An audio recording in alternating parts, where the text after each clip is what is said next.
Online lecture, yes, system of medicine. The new era of electrohomeopathic study guidance center, FMEH part 2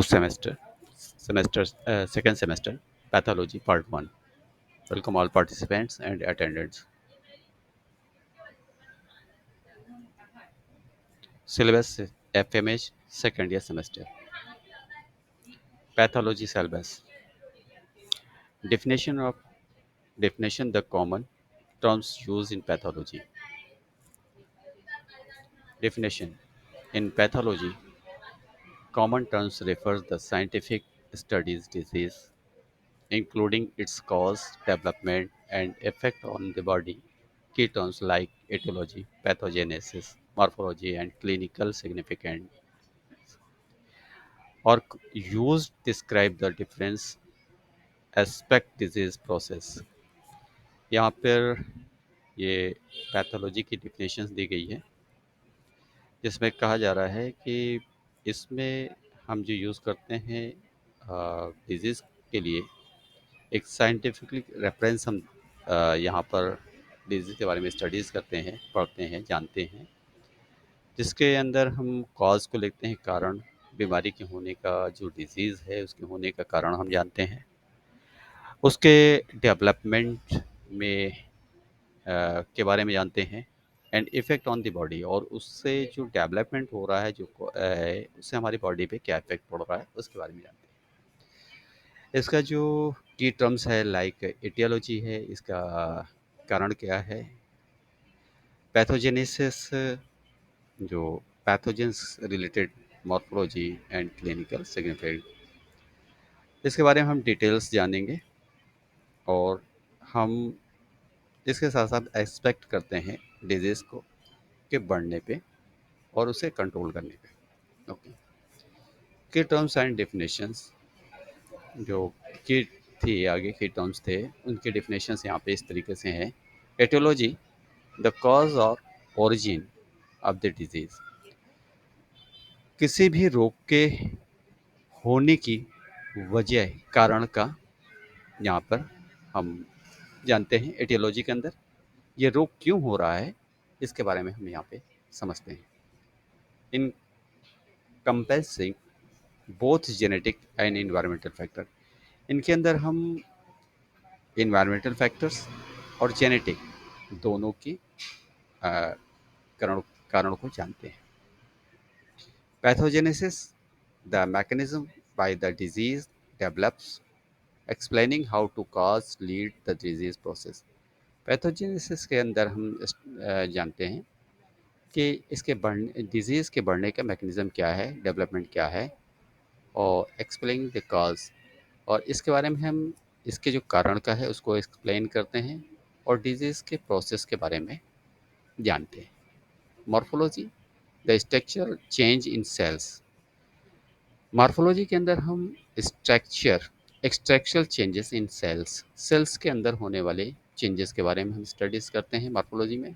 tissues के अंदर जो changes होते हैं उनको जानते हैं। And organs caused by a disease, किसी भी रोग के, किसी भी बीमारी के, किसी भी डिजीज़ के कारण की वजह से अगर हमारे जो सेल्स के टिश्यूज़ के अंदर चेंजेस होते हैं वो हम मॉर्फोलॉजी के नज़रिए हम जान सकते हैं।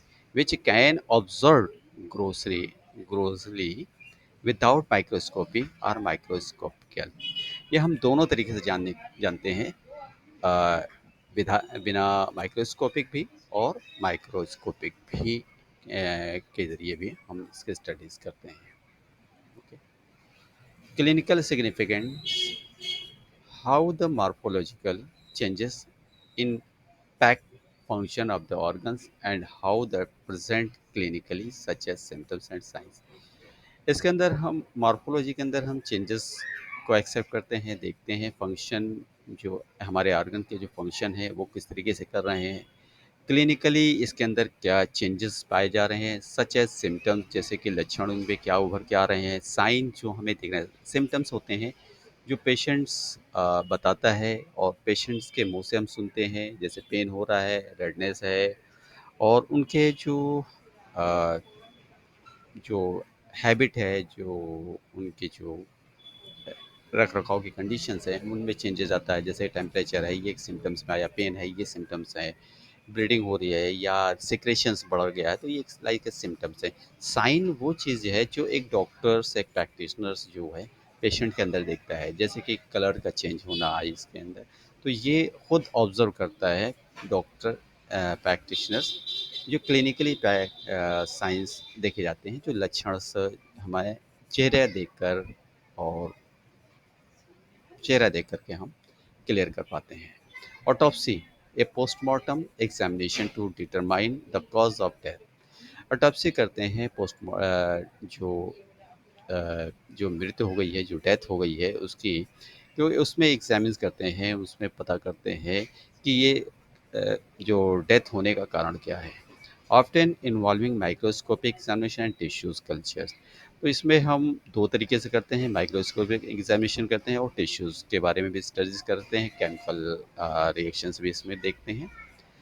Biopsy is a procedure where a small sample of the tissues fluid is taken for pathological evaluation, typically involving microscopic examination.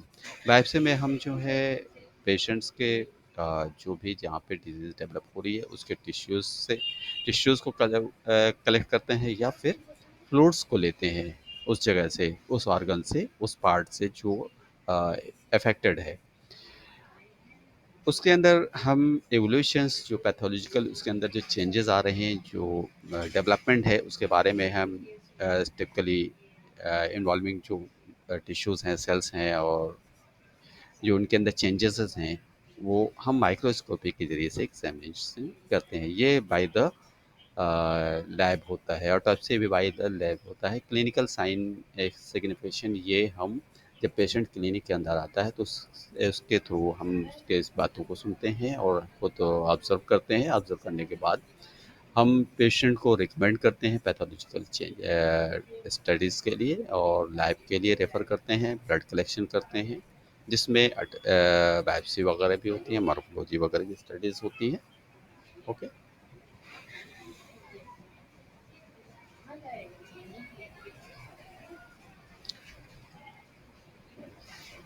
Microscopic referring to some time that can only be,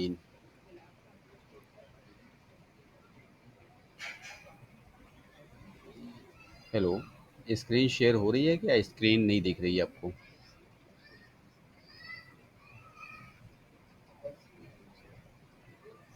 आप जैसा mic खोलकर अपना मुझे बताएं कि आपको screen show हो रही है या नहीं हो रही है, क्योंकि हमें दूसरे सिस्टम पे स्क्रीन नहीं दिख रही है।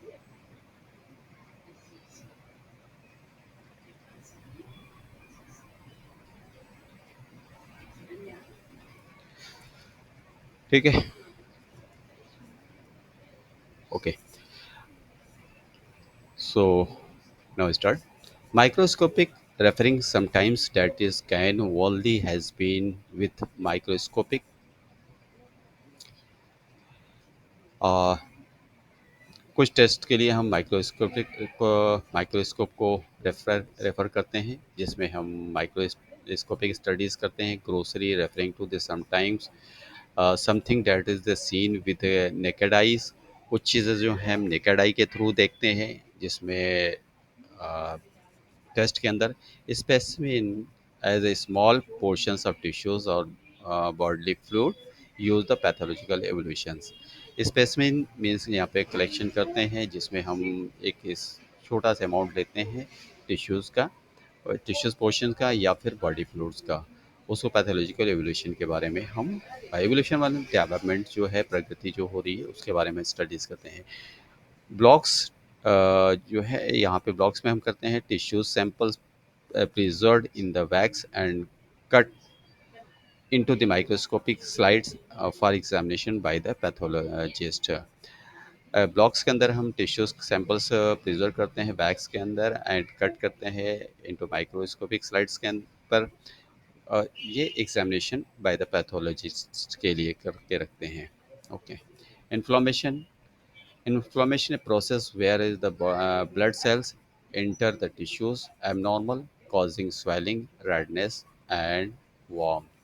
इन्फ्लेमेशन के अंदर जो चीज़ें यहाँ पे देखी जाती हैं, इन्फ्लेमेशन जो पैथोलॉजिकल चेंजेस होते हैं, जो इन्फ्लेमेशन हमें दिख रहा है, जो बाय द साइन दिखता है, पेशेंट बताता है यहाँ पे स्वेलिंग है, हम उसे पल्पेट करते हैं, पल्पेट में तो दबाते हैं, छूते हैं, टच करते हैं और उसके फिर कलर को देखते हैं, उसके इन्फ्लेमेशन कंडीशन होते हैं, पल्प है किस टाइप का है, तो वहाँ पर उसके जो स्वेलिंग होती है बॉडी के अंदर कहीं भी अगर स्वेलिंग है तो उसमें वाइट ब्लड सेल्स कलेक्शन होते हैं, टिश्यूज़ एबनॉर्मल होते हैं कॉजिंग द स्वेलिंग, जो स्वेलिंग का सूजन का जो इन्फ्लेमेशन का कॉज डेवलप करते हैं, रेडनेस पाई जाती है एंड वार्ड और गर्म भी उस जगह पे पाई जाता है।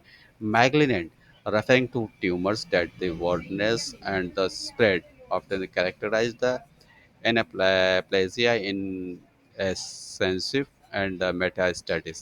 मैगलेंट स्टडीज़ के लिए हम रेफ़र करते हैं जिसके अंदर हम ट्यूमर के बारे में स्टडीज़ करते हैं, उनके करेक्टराइज किस टाइप का है, मेटास्टेटिस क्या पोजीशन है, इन्वेसिवेनेसिस की पोजीशन जानने की कोशिश करते हैं।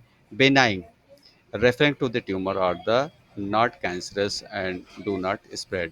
बेनाइन मैलिग्नेंट वो टेस्ट है, मैलिग्नेंट वो ट्यूमर्स हैं जो स्प्रेड करता है, जिसमें कैंसर के चांसेस बढ़ते हैं, कैंसर की स्टडीज़ की जाती है, रेफरेंस टू द ट्यूमर्स और the cancerous and do not cancer. Benign के अंदर हम जो ये दोनों स्टडीज़ करते हैं कि ये बेनाइन है या फिर ये कैंसरस है या नॉट कैंसरस है, ये जो ये फैलने वाला है, ये नहीं फैलने वाला है।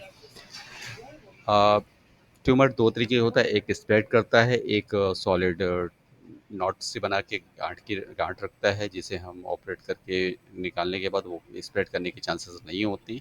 लेकिन अगर मैलिग्नेंट है तो अक्सर वो चांसेस हो जाते हैं डेवलपमेंट के।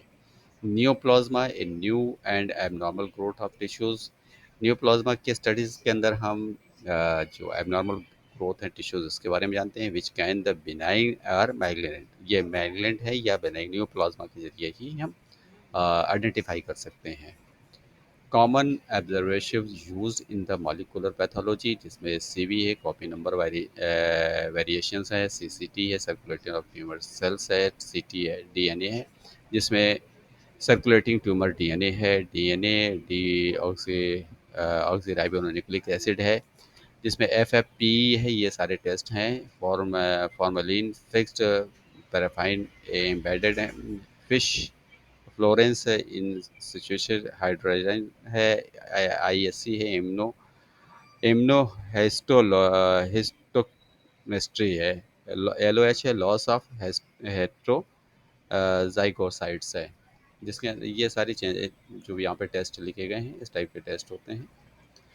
फिर terminology of the pathology, symptoms हैं, साइन है, इलनेस है, जो सिम्टम्स यहाँ पे के जो हम स्टडीज़ के लिए कलेक्ट करते हैं, सिंड्रोम है, कॉजल फैक्टर्स हैं, इटियोलॉजी है, डिजीज़ है, मैकेनिज्म ऑफ एक्शन है, पेशेंट है, लीजन्स है, मार्फोलॉजी है, डायग्नोसिस है, प्रोग्नोसिस है, ट्रीटमेंट है, प्रिवेंशन है। जो सिम्टम्स है, सिम्टम्स कहते हैं लक्षण को, साइन जो हम देखते हैं और अपनी बुक्स में लिखते हैं, जो बगैर पेशेंट के बताए हम उसके स्टडीज़ कर लेते हैं। इलनेस जो है बीमारी की कंडीशंस है, सिंड्रोम्स है, कब से बीमार है, इस चीज़ को हम यहाँ पे मेंशन करते हैं। सिंड्रोम कब से डेवलप किया, cause and fact casual factors क्या क्या रहे हैं इसके, इटियोलॉजी इसके कारण बढ़ने के कारण क्या है बीमारी के, मैकेनिज्म ऑफ एक्शन इसमें हमारे जो ऑर्गन्स हैं उनके क्या रोल्स हैं, हमारे बॉडी के फंक्शन के क्या रोल हैं, पेशेंट्स की कंडीशन क्या है, लेसन्स है, लेसन्स हैं इनके अंदर क्या क्या देखा जा सकता है, मॉर्फोलॉजी है, इनके स्टडीज़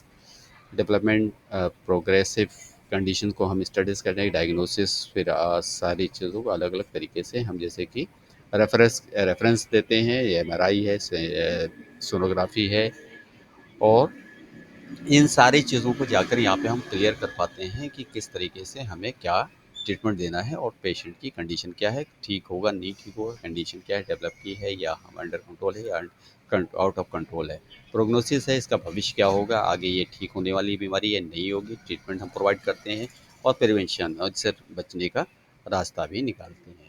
ओके, थैंक यू। आज की स्टडीज़ यहाँ पे कंप्लीट हो गई है, ये आपकी हेडलाइन थी। अब इसके बाद आगे कंटिन्यू आपका प्रोग्राम रहेगा।